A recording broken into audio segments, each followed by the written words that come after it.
আসসালামু আলাইকুম। আজকের নতুন আরও একটা রেসিপিতে সবাইকে আমন্ত্রণ জানাচ্ছি।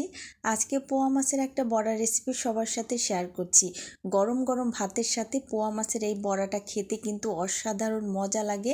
রেসিপিটা ভালো লাগলে অবশ্যই একবার হলে ট্রাই করবেন, আশা করি খুবই ভালো লাগবে।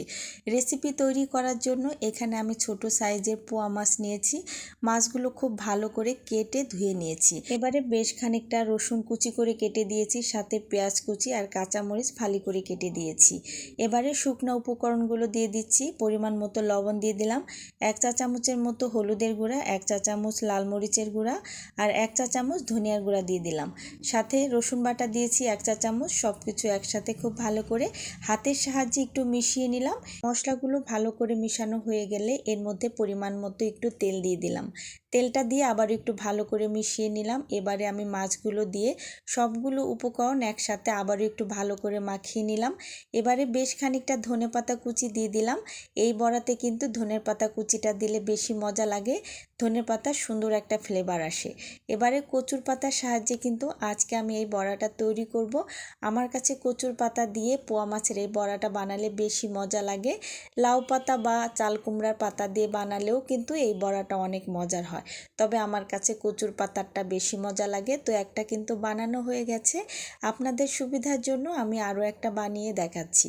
গরম গরম ভাতের সাথে খেতে যে কি মজা লাগে এই বড়াটা, একবার হলেও খেয়ে দেখবেন, ইনশাল্লাহ অনেক ভালো লাগবে। একবার বানালে এটা আপনার বারবারই বানাতে ইচ্ছা করবে, আর এটা কিন্তু তখন বাসার সবারই ফ্যান হয়ে যাবে। তো যাই হোক, আমার সবগুলো বড়া বানানো হয়ে গেছে। এবারে চুলার মধ্যে একটা কড়াই বসিয়ে দিলাম। তো এখানে আমি বেশ খানিকটা তেল দিয়ে দিলাম। তেলটা গরম হওয়ার পর সবগুলো বড়া একসাথে আমি দিয়ে দিচ্ছি। এখানে আমার 5টার মতো বড়া হয়েছে। আজকে পরিবারের সদস্য সংখ্যা কম, এই কারণে আমি বড়াগুলো অল্প করে বানিয়েছি। আপনাদের পরিবারের সদস্য সংখ্যা যদি বেশি হয় তাহলে বড়ার পরিমাণটা একটু বাড়িয়ে বানাবেন। তো ঢাকনা দিয়ে ঢেকে আমি বেশ খানিকটা সময় ধরে এক পিঠ ভেজে নিলাম। দেখতেই পাচ্ছেন সুন্দর একটা গোল্ডেন কালার হয়েছে।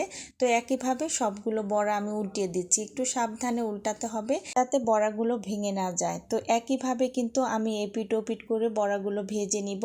আবারও আমি অনেকটা সময় ধরেই কিন্তু এই বড়াগুলো ভেজে নিব। এটা কিন্তু খুবই অল্প আঁচে সময় নিয়ে বড়াগুলো ভাজতে হবে। বড়াগুলো ভাজার পর দেখবেন যে সুন্দর একটা ফ্লেভার আসছে, আর এই বড়াগুলো কিন্তু একদম এই পাতাগুলো একটু ছেড়ে ছেড়ে দিয়েছি, তখনই বুঝতে হবে বড়াগুলো কিন্তু ভাজা হয়ে গেছে। তো দেখতেই পাচ্ছেন আমি সুন্দরভাবে কিন্তু বড়াগুলো ভেজে নিলাম। আর এই কালারটা তো অসাধারণ হয়েছে। গরম গরম ভাতের সাথে খেতে খুবই মজা লাগে। আজকে একদম গরম ভাত রান্না করেছি, সাথে হচ্ছে পোয়া মাছের এই বড়াটা। কি যে মজার একটা খাবার, আর বাসাটা তো একদম ঘ্রাণে একদম অস্থির, মানে আমার এখনই খেতে ইচ্ছা করছে, এরকম একটা অবস্থা। তো আজকের ভিডিওটা যদি ভালো লাগে তাহলে অবশ্যই একটা লাইক শেয়ার দিয়ে দিবেন। যারা ফেসবুক পেজ থেকে দেখছেন, আমার পেজটা ফলো দেওয়া না থাকলে প্লিজ একটা ফলো দিয়ে দিবেন। আর যারা ইউটিউব চ্যানেল থেকে দেখছেন, আমার চ্যানেলটা সাবস্ক্রাইব করা না থাকলে প্লিজ একটা সাবস্ক্রাইব করে দিবেন। আবারও কথা হবে নতুন নতুন রেসিপি নিয়ে। সে পর্যন্ত সবাই ভালো থাকবেন। আল্লাহ হাফেজ।